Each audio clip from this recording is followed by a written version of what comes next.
नमस्कार दोस्तों, मैं CA Kaushal Chhajed world of economics में आपका बहुत बहुत स्वागत करता हूं। आज हम लोग देखने वाले वीडियो नंबर 22। आज हम लोग एक नया चैप्टर स्टार्ट कर रहे हैं, national income and related aggregates. ये जो चैप्टर है ये आपके एग्जाम पॉइंट ऑफ व्यू से बहुत इंपॉर्टेंट है। अगर हम नेशनल इनकम की बात करें तो नेशनल इनकम जो यूनिट है आपकी, उसका वेटेज 10 मार्क्स का है। जो 6 मार्क्स का क्वेश्चन आता है बोर्ड के अंदर, उसमें दो तरह की चॉइसेस आती है। बोर्ड में जब 6 मार्क्स का क्वेश्चन आता है उसमें दो तरह की चॉइसेस आती है।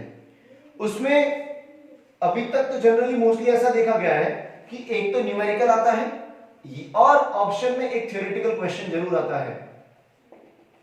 एक न्यूमेरिकल और एक थ्योरेटिकल, दो क्वेश्चन में चॉइस आती है। इस साल का जो बोर्ड का पेपर था उसमें इस तरह से नहीं हुआ कि सर न्यूमेरिकल और थ्योरेटिकल में चॉइस आई हो। बाकी मोस्टली ऐसा होता है कि न्यूमेरिकल और थ्योरेटिकल में क्या होता है, ऑप्शन आता है। थ्योरेटिकल जो क्वेश्चन आएगा 6 मार्क्स का, वो बहुत ज्यादा चांसेस है कि सर इस चैप्टर में से आएगा। ठीक है, तो हम लोग स्टार्ट करते हैं national income and related aggregates. National income जो टर्म है, उस टर्म का मीनिंग समझते हैं सबसे पहले। सर नेशनल इनकम किसको कहते हैं? इस पूरी डेफिनेशन को मैंने 5 पार्ट में ब्रेक किया है, एक बार अच्छे से समझते हैं। नेशनल इनकम मतलब हुआ, सबसे पहले बोला है कि सर सम टोटल ऑफ मतलब टोटल इनकम की बात हो रही है, टोटल बात हो रही है।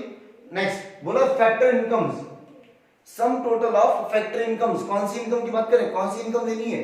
फैक्टर इनकम लेनी है। तो सर नेशनल इनकम मतलब टोटल ऑफ फैक्टर इनकम्स। ठीक है, अर्न्ड बाय नॉर्मल रेसिडेंट्स, जो किसने अर्न करी है? नॉर्मल रेसिडेंट्स ने अर्न करी है।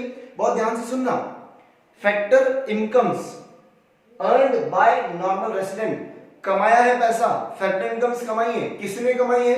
नॉर्मल रेसिडेंट्स ने कमाई है। ऑफ अ कंट्री, किसी एक कंट्री के, ड्यूरिंग एन अकाउंटिंग ईयर, एक अकाउंटिंग ईयर में जो भी नॉर्मल रेसिडेंट्स हैं उन्होंने जो भी फैक्टर इनकम अर्न करी है उसका टोटल कर लो, वो क्या बन जाएगी? National income. यहां पर ध्यान देने लायक दो चीजें बहुत इंपॉर्टेंट है। सबसे पहली, सर फैक्टर इनकम की बात हो रही है, हम लोग टोटल इनकम तो लेंगे, पर टोटल इनकम में कौन सी इनकम लेंगे? Factor incomes. Second, earned by normal resident, और वो कौन कमा के ला रहा है? नॉर्मल रेसिडेंट्स कमा रहे हैं। फैक्टर इनकम कमा रहे हैं कौन? Normal resident. ये बहुत इंपॉर्टेंट है, याद रखना जरूरी है कि सर नेशनल इनकम मतलब टोटल इनकम, फैक्टर इनकम आ गई इसके अंदर, और कौन अर्न करेगा? नॉर्मल रेसिडेंट अर्न करेगा। किसी भी कंट्री का नॉर्मल रेसिडेंट जो फैक्टर इनकम अर्न कर रहा है, तो ऐसे सारे रेसिडेंट्स की फैक्टर इनकम को टोटल कर लो, क्या बन जाएगी आपकी? National income. यहां तक समझ में आया? सर डेफिनेशन में लिखा हुआ है फैक्टर इनकम्स, इसे एक्सप्लेन करिए। देखिए फैक्टर इनकम्स का मतलब क्या होता है।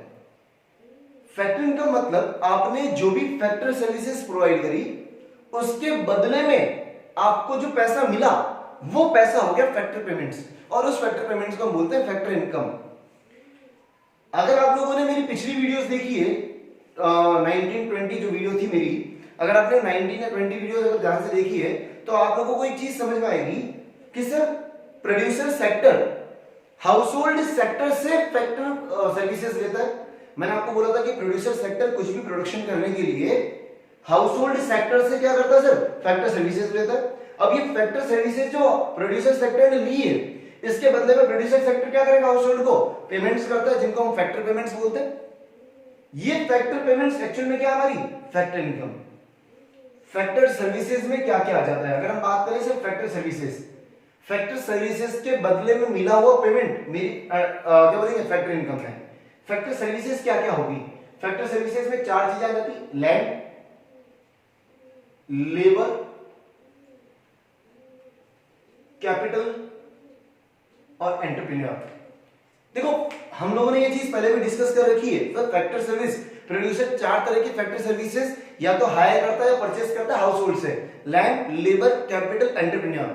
इन चारों के बदले में जो पेमेंट लिया जाता है वो पेमेंट कहलाता है फैक्टर पेमेंट्स, और वो फैक्टर पेमेंट्स क्या होते हैं हमारे लिए? Factor income. तो क्या बोला है सर, ये फैक्टर सर्विसेज के लिए जो अर्निंग हो रही है उसको हम क्या बोलेंगे? Factor income. क्या क्या आ जाता है? Rent, wages, interest, profit. Land के लिए रेंट, लेबर के लिए वेजेस, कैपिटल के लिए इंटरेस्ट, और एंटरप्रेन्योर के लिए क्या आ गया, प्रॉफिट। यहां तक समझ में आया। अब जब हम लोग नेशनल इनकम की डेफिनेशन देख रहे थे सर, वहां लिखा था फैक्टर इनकम्स, हमने पढ़ लिया। इसका मतलब नेशनल इनकम की कैलकुलेशन के लिए आपको सिर्फ फैक्टर इनकम को कंसीडर करना है। सिर्फ कौन सी इनकम आएगी, फैक्टर इनकम। इसका मतलब लिखा हुआ है, देखिए एक बार क्या, कि for calculation of national income consider factor incomes and ignore transfer incomes. Transfer incomes को आपको इग्नोर करना है, ट्रांसफर इनकम्स आपको नहीं कंसीडर करनी है। आया समझ में। अब सर ये ट्रांसफर इनकम्स क्या होगी, ट्रांसफर इनकम्स का मतलब समझते हैं। ट्रांसफर इनकम्स का यहां मतलब लिखा हुआ है unilateral payments. Unilateral payments. Sir unilateral payments नहीं समझा, समझाओ। जब आपको कोई ऐसा अमाउंट मिल रहा है जिसके बदले में आपने कुछ काम किया ही नहीं, तो वो जो आपको इनकम मिली वो इनकम कहलाएगी ट्रांसफर इनकम। सर बिना काम किए पैसा मिल रहा है, ऐसा तो पॉसिबल नहीं है। सुनो, ट्रांसफर इनकम मतलब हो गया कि सर आपको जब इनकम मिली, आपने उसके बदले में कोई काम नहीं किया, तो ये सारे इनकम्स ट्रांसफर इनकम्स होती है। और ये कोई चौंका देने वाली बात नहीं है, ये बहुत कॉमन है। एग्जांपल देता हूं, सर डोनेशंस मिलते हैं मंदिरों को, या नॉन चैरिटेबल ऑर्गेनाइजेशंस को, नॉन प्रॉफिटेबल ऑर्गेनाइजेशंस को डोनेशंस मिलते हैं। क्या डोनेशंस के बदले में हम कोई काम करते हैं क्या? जरूरी नहीं है सर हम डोनेशंस के बदले में कुछ काम करें। डोनेशन सामने वाले ने इसलिए नहीं दिया कि आप कुछ काम करोगे, ठीक है। स्कॉलरशिप जब मिलती है, स्कॉलरशिप के बदले में स्टूडेंट्स कोई काम नहीं कर रहे। स्कॉलरशिप क्या है, वन साइडेड पेमेंट है। अगर हम बात करें चैरिटी, जो चैरिटीज वगैरह होती है, उसके अलावा अगर मैं कहूं आपसे कि सर गिफ्ट मिलते हैं आपको हो गया, आपके बर्थडे पे गिफ्ट मिले होंगे, तो बर्थडे पे जो गिफ्ट मिले, आपने मान लीजिए कोई कंपटीशन फाइट किया, उसमें आप जीत गए, वहां आपको पैसा मिला, कैश प्राइज मिला। तो जहां पर भी आपको कोई ऐसा अमाउंट मिल रहा है जिसके बदले में आपको कुछ करने की जरूरत नहीं थी, कोई सर्विस आपको देनी नहीं है, गिफ्ट मिल गया आपको बर्थडे पे, आपको उसके बदले में कोई सर्विस नहीं देनी। आई बात समझ में? आपको उसके बदले में कोई कंपलसरी सर्विस प्रोवाइड नहीं करनी है। तो ये जो वन साइडेड पेमेंट्स होते हैं उनको बोलते हैं ट्रांसफर इनकम्स। इसमें एक चीज बहुत इंपॉर्टेंट है, old age pension. Old age pension, old age pension क्या होती है सर? जब भी कोई बुजुर्ग अपना यूं कहें कि अपनी एक एज पे आ जाते हैं, और जब वो खुद की देखभाल ना कर पाए और उनकी देखभाल करने के लिए कोई और ना हो, खुद की देखभाल करने का मतलब हुआ कि सर वो खुद के लिए लिविंग अर्न नहीं कर पा रहे, पैसा नहीं कमा पा रहे खुद के जीने के लिए, और उनकी देखभाल करने के लिए भी कोई नहीं है, तो उस केस में सरकार क्या करती है कि उन्हें ओल्ड एज पेंशन देती है। सरकार उन्हें ओल्ड एज पेंशन देती है ताकि वो लोग खुद की देखभाल कर सकें। तो हो क्या रहा है सर, गवर्नमेंट आपको पैसा दे रही है ताकि आप लोग अपनी लिविंग को क्या कर सको, मेंटेन कर सको, आप जी सको, आप अपने लिए जो भी नॉर्मल नेसेसिटी गुड्स है वो परचेज कर सको। तो गवर्नमेंट आपको ओल्ड एज पेंशन दे रही है, इसके बदले में क्या गवर्नमेंट आपसे कोई सर्विस मांग रही है क्या? नहीं। ओल्ड एज पेंशन के बदले में आपको कोई सर्विस प्रोवाइड नहीं करनी है, ये गवर्नमेंट की तरफ से आपको एक डोनेशन है, गवर्नमेंट की तरफ से आपकी हेल्प है। तो ये कौन सी इनकम होगी? Transfer incomes. दो तरह की पेंशन होती है, एक तो ओल्ड एज पेंशन होगी, एक पेंशन होती है रिटायरमेंट पेंशन। आप लोगों ने सुना होगा, अगर आपके किसी रिलेटिव्स में या यूं कहें कि फैमिली में या फ्रेंड्स वगैरह में अगर आपने कभी किसी की वर्ड सुना, रिटायरमेंट होता है। जो भी पर्संस गवर्नमेंट ड्यूटी करते हैं तो आफ्टर सर्टेन एज वो क्या हो जाते हैं, रिटायर हो जाते हैं अपनी जॉब से। जब वो लोग रिटायर होते हैं तो रिटायर होने के बाद में भी गवर्नमेंट उन्हें एक पेंशन अमाउंट देती रहती है, ताकि जॉब से रिटायर होने के बाद वो अपना घर चला सकें।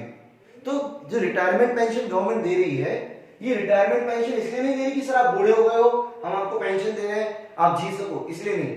इन लोगों ने जो गवर्नमेंट की ड्यूटी फुलफिल करी है, उस ड्यूटी के बदले में भी इन्हें आफ्टर दियर जॉब कुछ ना कुछ पेमेंट मिलता रहेगा।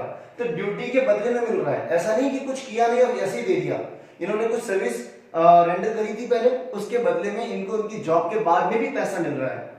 रिटायरमेंट पेंशन हमारे लिए फैक्टर इनकम का पार्ट है। ओल्ड एज पेंशन किसका पार्ट है? ट्रांसफर इनकम्स का। आया समझ में? Old age pension is a part of transfer income and retirement pension is part of factor incomes. एक और चीज रेमिटेंसेस, ये रेमिटेंसेस सर ट्रांसफर इनकम कहलाती है। रेमिटेंसेस मतलब क्या हुआ, मान लीजिए कोई लड़का है वो फॉरेन में पढ़ रहा है या फॉरेन में कोई जॉब करता है, वहां से वो अपने माता पिता को, पेरेंट्स को क्या करता है, हर महीने हर 3 महीने में कोई एक अमाउंट भेजता है उनके खर्चे के लिए। तो फॉरेन से बेटा इंडिया में अपने माता पिता को पैसे भेज रहा है, तो वो जो पैसे भेज रहा है, माता पिता को जो पैसा मिल रहा है वो रेमिटेंसेस कहलाता है। उस पैसे के बदले में माता पिता को कोई सर्विस देनी नहीं पड़ रही है। तो ये जो रेमिटेंसेस है ये भी किसका पार्ट होता है, ट्रांसफर इनकम्स का। आया समझ में? फैक्टर इनकम के बदले में आप फैक्टर सर्विस प्रोवाइड करते हो जिसमें रेंट, वेजेस, इंटरेस्ट और प्रॉफिट आ गया। ट्रांसफर इनकम यूनिलेटरल पेमेंट्स होते हैं जिसके बदले में आपको कोई भी फैक्टर सर्विस प्रोवाइड नहीं करनी है। Donation, scholarship, old age pension, charity, gift, remittances, ये सारी चीजें कम हो जाती है। आया समझ में? एक बार फटाफट से जो भी चीजें आपको नोट डाउन करनी है फास्ट नोट डाउन कर लीजिए।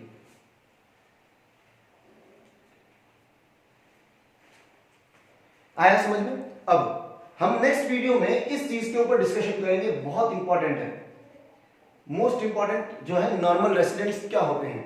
हम अगली वीडियो में देखेंगे सर नॉर्मल रेसिडेंट्स का मीनिंग क्या है, नॉर्मल रेसिडेंट्स में कौन कौन आ जाता है, कौन कौन नहीं आता है, ये सारी चीजें डिटेल में हम अगले वीडियो में देखेंगे। तब तक के लिए have a good day, stay safe, stay at home, thank you and bye.